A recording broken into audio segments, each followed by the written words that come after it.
त्रेता युग के महान पुरुषों में से एक महाराज जनक अपने तप, ज्ञान और धर्मपरायणता के लिए प्रसिद्ध थे। मिथिला के राजा जनक को केवल एक राजाधिराज के रूप में ही नहीं, अपितु एक योगी, ज्ञानी और तत्वदर्शी के रूप में भी जाना जाता है। जब उनकी पुत्री सीता का विवाह अयोध्या के महाराज दशरथ के सुपुत्र श्रीराम से संपन्न हुआ, तब विदाई के समय का वह भावुक क्षण आया जिसने इतिहास में एक अमिट छाप छोड़ी। ये केवल एक पिता की अपनी पुत्री को विदा करने की पीड़ा नहीं थी, अपितु यह एक ऐसे विचारशील राजर्षि की चिंतनशील विनती थी जो अपनी संतान को केवल सांसारिक सुख के लिए नहीं बल्कि धर्म, मर्यादा और आदर्श की रक्षा के लिए सौंप रहा था। विवाह की भव्यता, वेद पाठ, संस्कार और सभी राजकीय रस्में पूरी होने के पश्चात जब सीता को विदा करने का समय आया, तब जनक ने अपने हृदय के भावों को वाणी में बांधकर महाराज दशरथ से एक विनम्र परंतु अत्यंत गंभीर विनती की। ये वह क्षण था जब जनक ने केवल एक पिता के रूप में नहीं बल्कि एक ऋषि के भाव से भी अपनी वाणी प्रकट की। हे महाराज दशरथ, आज मैं आपको अपनी पुत्री सीता सौंप रहा हूँ। वह अब आपकी बहू है, राम की अर्धांगिनी है, अयोध्या की रानी है, परंतु साथ ही वह अभी भी मेरी लाडली पुत्री भी है। मेरी यह विनती है कि आप उसे मात्र एक स्त्री के रूप में न देखें। वह धर्म की मूर्ति है, सेवा की प्रतिमूर्ति है।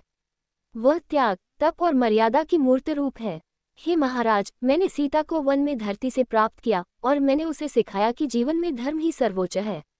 सीता ने कभी अपने सुखों के लिए मांग नहीं की, वह समर्पण और कर्तव्य की शिक्षा लेकर बड़ी हुई है।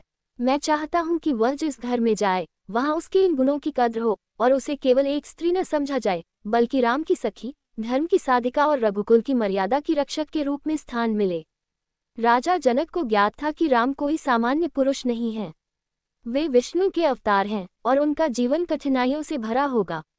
एक ज्ञानी पिता के रूप में जनक को इस बात की चिंता थी कि सीता को आगे जीवन में अनेक परीक्षाओं से गुजरना होगा। इसलिए उन्होंने दशरथ से कहा, मैं जानता हूं कि राम कोई साधारण राजकुमार नहीं है। उनका जीवन केवल सुख में नहीं बीतेगा, वे कठिन पथ पर चलेंगे। ऐसे में मेरी सीता उनका साथ दे पाए, यही मेरा आशीर्वाद है। परंतु मेरी प्रार्थना है कि जब भी जीवन में तूफान आए, सीता को अकेला न छोड़ा जाए।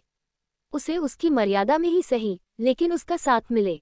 ये बात जनक ने केवल दशरथ से नहीं कही, बल्कि उस समय उपस्थित पूरे सभा को संबोधित करते हुए उन्होंने कहा, एक नारी के रूप में सीता का कर्तव्य है कि वह पति के धर्म में सहभागी बने, लेकिन एक परिवार, एक समाज और विशेषकर एक राज्य का कर्तव्य है कि वह उस स्त्री को उसका सम्मान, अधिकार और आदर दे।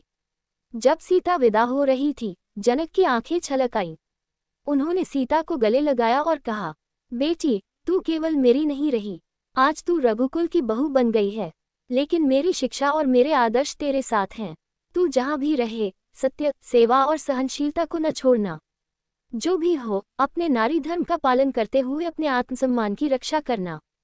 सीता ने भी अपने पिता के चरणों में झुककर कहा, पिताश्री, आपकी शिक्षाएं मेरे जीवन का प्रकाश रहेंगी। आपने जो ज्ञान, जो मर्यादा और जो धर्म सिखाया है, मैं उसे कभी नहीं भूलूंगी। महाराज दशरथ भी उस समय अत्यंत भावुक हो गए। उन्होंने जनक की बातों को हृदय से स्वीकारते हुए कहा, राजन, आपने मुझे जो अमूल्य रत्न सौंपा है, मैं वचन देता हूँ कि सीता को मैं अपनी पुत्री के समान ही मानूंगा। राम तो पहले ही मेरी आत्मा के समान है और अब सीता भी मेरी आत्मा का भाग बन गई है। जब तक मैं जीवित हूँ, उसकी रक्षा और सम्मान मेरा कर्तव्य रहेगा।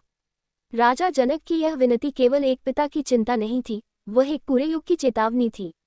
उन्होंने जो शब्द कहे, वे आज भी समाज के लिए प्रासंगिक हैं।